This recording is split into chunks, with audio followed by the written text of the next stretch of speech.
Good morning. I just came from my morning walk. It's like a 2 mile walk that I do in the morning. At any rate, just wanted to talk to you this morning about marriage. Marriage is a gift from God, and we should take marriage very, very seriously. If you are married, you need to understand that you are responsible for keeping that marriage together.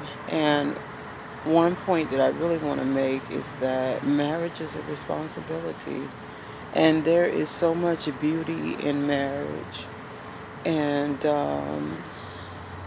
so just keep that in mind and understand that marriage takes understanding. That's the number one thing that's required to make a marriage last.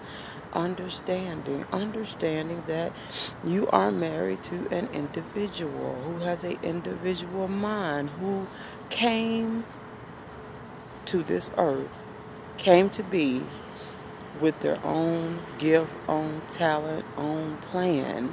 God says, before I formed you in your mother's womb, I knew you.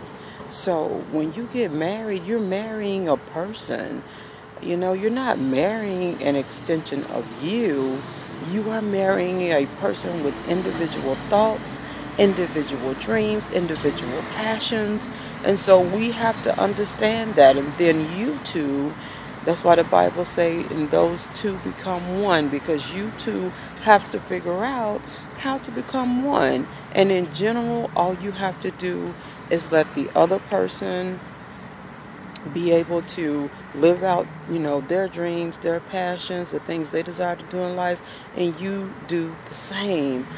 It's too many people trying to make marriage complicated. Marriage is not complicated. Marriage is basically an understanding. You just need to understand that you are marrying an individual. You two are not, you'll think along the same lines because you'll compromise. You'll make adjustments. You'll have priorities. But that other person is never going to be you. They're never going to think like you. And you don't want them to. You don't want to be married to someone who is basically your mini-me. And just respect marriage. It's all about respect. That's what it all comes down to. If you're married, act like you're married. You're not single. Okay? So act like you are a married person at all times. And that's all I want to tell you about marriage this morning.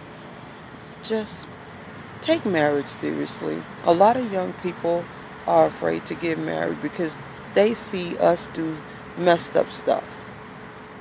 And they don't want it. They don't want to be in a relationship where they feel like they have something that they truly don't have.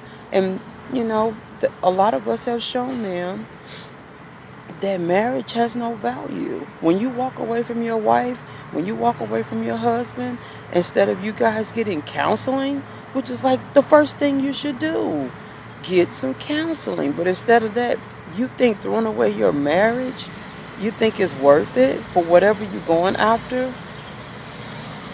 Then why do 80% of men who were divorced say that it wasn't worth it? I always try to encourage people to read a book, know the stats, know the statistics, go to the courthouse, read the records, talk to individuals who have been through a divorce. Talk to more than just one person who's going to side with you, and talk to them about what would you have done differently to keep your marriage together. There's a lot of hurting children. I'm not a hurt child because I'm a grown woman, but my parents were divorced. It means a lot to have a husband in the home. It means a lot to have a father in the home. Keep in mind that not only are you hurting, but you are inadvertently hurting those who are involved in the relationship. Number one, the children. Number one, the in-laws, the extended family. Keep that in mind. Keep your family intact. Family is God's gift to this world. It is the structural foundation of communities. Keep that in mind. As I always say, I want you blessed. That's 5 minutes with Kathy. All things Kathleen on WordPress. Go there. I blog about things from time to time. But keep your marriage strong. Okay? God bless.